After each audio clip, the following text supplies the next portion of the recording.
After these things, Paul departed from Athens and went to Corinth.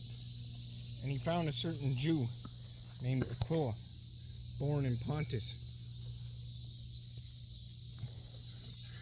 who had recently come from Italy, and his wife Priscilla, because Claudius had commanded that all the Jews to depart from Rome.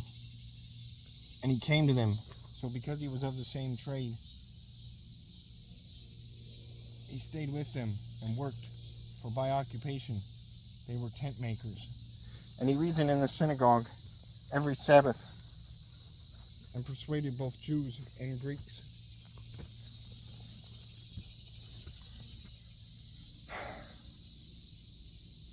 When Silas and Timothy had come from Macedonia, Paul was compelled by the Spirit and testified to the Jews that Jesus is the Christ. And when they opposed him and blasphemed, he shook his garments and said to them, "Your blood be upon your own heads. I am clean. From now on, I will go to the Gentiles." And he departed from there and entered the house of a certain man named Justus, one who worshipped God, whose house was next door to the synagogue. And Crispus, the ruler of the synagogue, believed on the Lord with all his household. And many of the Corinthians, hearing, believed and were baptized. Now the Lord spoke to Paul in the night in a vision. "Do not be afraid, but speak, and do not keep silent, for I am with you, and no one will attack you to hurt you, for I have many people in the city." And he continued there a year and 6 months, teaching the word of God among them. When Gallio was proconsul of Achaia, the Jews with one accord rose up against Paul and brought him to the judgment seat, saying, "This fellow persuades men to worship God contrary to the law." And when Paul was about to open his mouth, Gallio said to the Jews, "If it were a matter of wrongdoing or wicked crimes, O Jews, there would be reason why I should bear with you.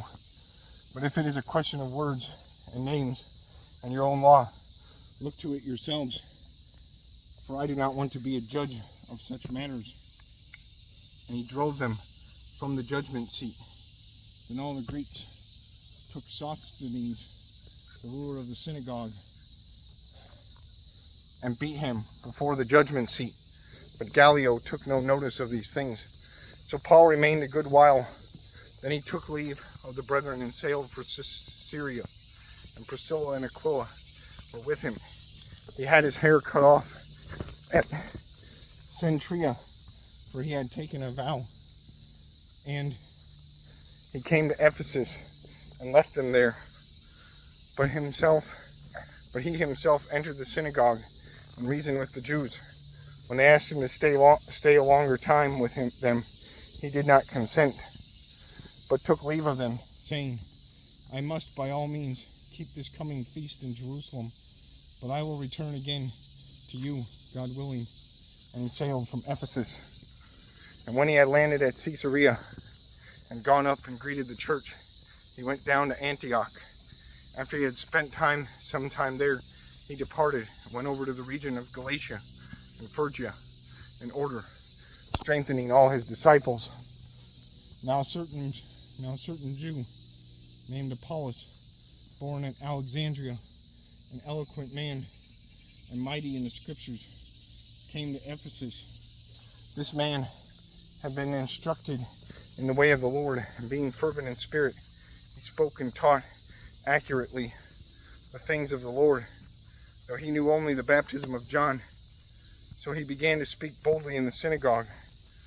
When Aquila and Priscilla heard him, they took him aside and explained to him the way of God more accurately.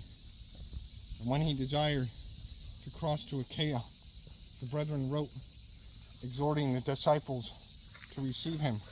And when he arrived, he greatly helped those who had believed through grace. For he vigorously refuted the Jews publicly, showing the scriptures that Jesus is the Christ,